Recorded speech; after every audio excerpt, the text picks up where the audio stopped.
Bueno, pues hablando del día de hoy, 22 de marzo 2013, declarado por las Naciones Unidas Día Internacional de la Cooperación en la Esfera del Agua, con esos referentes que les he comentado antes, llegados por una persona como el padre Ángel García, que es un misionero no solo de la paz, sino de muchas más cosas, ¿no?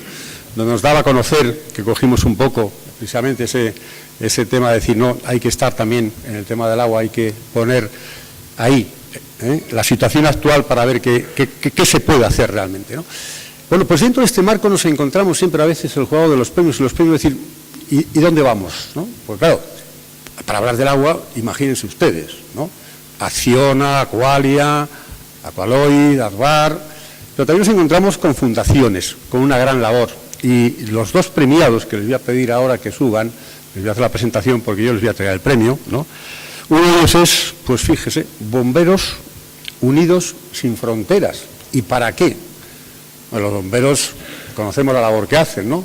Pues no es para desenterrar, no es para buscar, es para un proyecto que dicen ellos que lo llaman así, no es que lo dicen que llaman así, que es agua solidaria.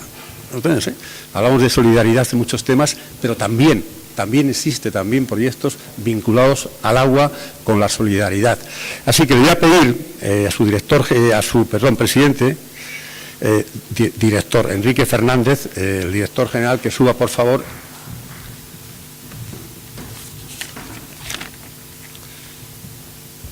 Bueno, muy buenas noches.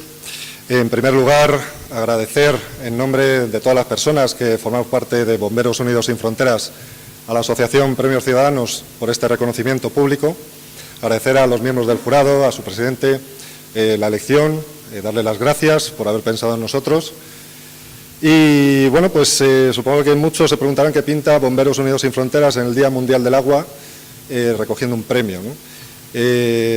Nosotros somos una organización ya con 17 años de experiencia, estamos a punto de llegar a la mayoría de edad, como una organización que nació en Madrid, cuando un grupo de bomberos llamaban a la puerta del entonces alcalde, don José María Álvarez de Manzano, y pues le insistían en la necesidad de poder ayudar a los cuerpos de bomberos iberoamericanos con proyectos muy simples, donación de material que aquí ya quedaba obsoleto, y poco a poco pues ir mejorando la calidad de esos proyectos pues hasta donaciones y formación técnica mucho más avanzada, ¿no? Con el paso del tiempo nuestra organización pues empezó a intervenir ante grandes catástrofes naturales, incorporando cada vez a profesionales más cualificados, creando unidades muy efectivas, y hasta el día de hoy que hemos intervenido en más de 40 catástrofes naturales repartidas por todo el mundo. A partir de ahí empezamos a pensar en que nuestra ayuda, sobre todo muy enfocada a Iberoamérica, debíamos coordinarla de alguna manera mejor, y qué mejor que formarles a ellos para que ellos mismos puedan defenderse y puedan trabajar mejor en caso de catástrofe natural. De ahí nació la Red Iberoamericana, nuestra red compuesta por filiales de Bomberos Unidos Sin Fronteras en diversos países de Iberoamérica, y que están compuestas por miembros perfectamente formados, equipados y que dan respuesta inmediata a cualquier catástrofe natural, y en muchos casos evitan que nosotros mismos tengamos que ir a apoyarles y desplazarnos para que ellos mismos tengan una salida en estos casos tan complicados, ¿no? En esto tuvo un papel fundamental el Ayuntamiento de Madrid, tuvo un papel fundamental la entonces concejala de Familia y Servicios Sociales, doña Ana Botella, y ello nos llevó pues a construir centros de respuesta ante catástrofes naturales. En algunos de los países, en Perú, en Nicaragua, cuentan ya con centros de respuesta ante catástrofes que sirven para formación, que sirven de albergue, y a la finalización de uno de esos centros de respuesta en la capital de la Amazonía peruana, en Iquitos,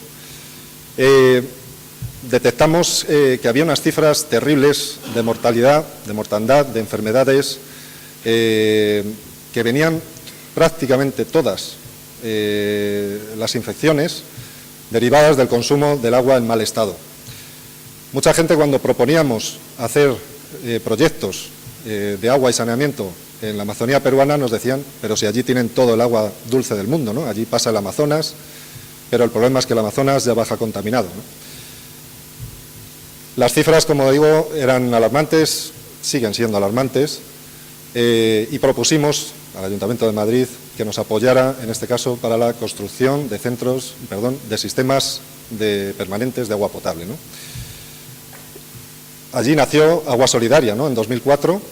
A partir de ahí, con la implementación de sistemas permanentes con redes domiciliarias, conseguimos reducir en esos poblados la mortalidad a 0 y reducir drásticamente el número de infecciones gastrointestinales, parasitosis derivadas también de la convivencia con animales y la convivencia de ese mismo agua con los animales con los que viven, hasta hoy en día, que ya llevamos 23 plantas construidas para beneficiar a más de 350.000 personas solamente en la Amazonía peruana.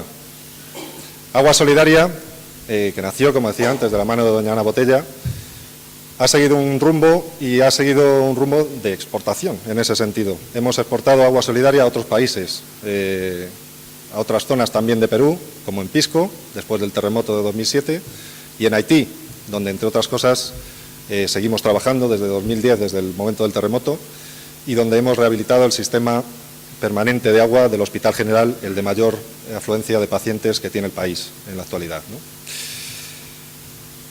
Todo ello, evidentemente, ha sido gracias al apoyo de muchas instituciones, de muchos municipios, de muchas empresas, de muchos particulares, particularmente de miles de pymes que en todos estos años, haciendo un gran esfuerzo, nos han ayudado a poder conseguir realizar tal cantidad de proyectos y bueno, pues instituciones de gran importancia como la propia Agencia Española de Cooperación Internacional, la Comunidad de Madrid, municipios como Alcobendas, Majadahonda, Las Rozas, Aranjuez, Boadilla, municipios también fuera de Madrid, por supuesto, fundaciones como la Fundación Entre Canales. En fin, la lista sería interminable y nos podríamos tirar aquí toda la noche y tampoco es plan. Simplemente agradecer a todos ellos que llevan todos estos años apoyando, que siguen apoyando, que creyeron en su momento en nuestro trabajo y hoy tantas cientos de miles de personas se ven beneficiadas directamente, ¿no? Agua Solidaria también en estos últimos años ha conseguido grandes reconocimientos a nivel internacional. Por poner un ejemplo, la medalla de oro del Congreso en Perú, la medalla de oro de Lima, el premio de la Fundación Doña María Mercedes y hoy el premio Ciudadanos, que no es sino un gran impulso para nuestro trabajo, el seguir creyendo que lo estamos haciendo y que lo estamos haciendo bien. Y para finalizar, simplemente iba a hacer una reflexión, pero simplemente va a ser una petición. Está claro que estamos en unos momentos de recesión, está claro que estamos en crisis, está claro que nuestras economías andan en un muy mal momento, pero eso no es óbice para que miremos hacia otro lado, ¿no? Decía anteriormente, compañero, unas cifras que son arrebatadoras, ¿no? 2.500 millones de personas en el mundo todavía carecen de suministro de agua potable y de saneamiento básico, ¿no? Ello provoca, estamos hablando de 5.000 muertes diarias por no tener acceso a un bien tan primario como es el agua. A partir de ahí, creo que no debemos, y moralmente estamos obligados, a no mirar y dar la espalda en estos momentos a la extrema pobreza, a las condiciones de desigualdad y mucho menos a las condiciones infrahumanas a lo que se enfrentan muchos pueblos en el mundo. Y yo les pediría que todos estos años que la cooperación española ha fortalecido tantos frentes, no se vea ahora debilitada y que en la medida de nuestras posibilidades, siendo un mal momento, sigamos colaborando con proyectos no solo como Agua Solidaria, como tantos y tantos que proponen muchas organizaciones, y pedirles esa colaboración en la medida de lo posible, que continuemos siendo un referente en la cooperación internacional. Muchas gracias de nuevo y buenas noches a todos.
Thank you.